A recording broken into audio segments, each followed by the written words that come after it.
बातमी. पार्थ न्यूजच्या वृत्ताची दखल. तुटलेल्या डिव्हायडरची नगरपालिकेकडून रातोरात दुरुस्ती. तळोदा.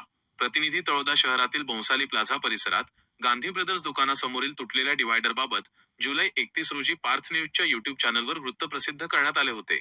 या वृत्ताची दखल घेत नगरपालिका प्रशासनाने तत्काळ कारवाई करत रातोरात तुटलेल्या डिव्हायडरची दुरुस्ती केली. या ठिकाणी तुटलेला डिव्हायडर अपघाताला निमंत्रण देत असल्याने नागरिकांमध्ये भीतीचं वातावरण होते. पार्थ न्यूजने हा प्रश्न लोकांसमोर मांडत प्रशासनाचे लक्ष वेधले होते. त्यानंतर नगरपालिका प्रशासनाने विलंब न करता संबंधित ठिकाणी दुरुस्तीचे काम पूर्ण केले. नगरपालिका प्रशासनाच्या या तातडीच्या कारवाईचे नागरिकांकडून स्वागत करण्यात येत असून जनहिताच्या प्रश्नांना वेळेवर वाचा फोडणाऱ्या पार्थ न्यूजच्या वृत्ताचीही नागरिकांनी प्रशंसा केली. तसेच शहरातील इतर धोकादायक ठिकाणांचीही पाहणी करून आवश्यक दुरुस्ती करण्याची मागणी नागरिकांनी केली आहे.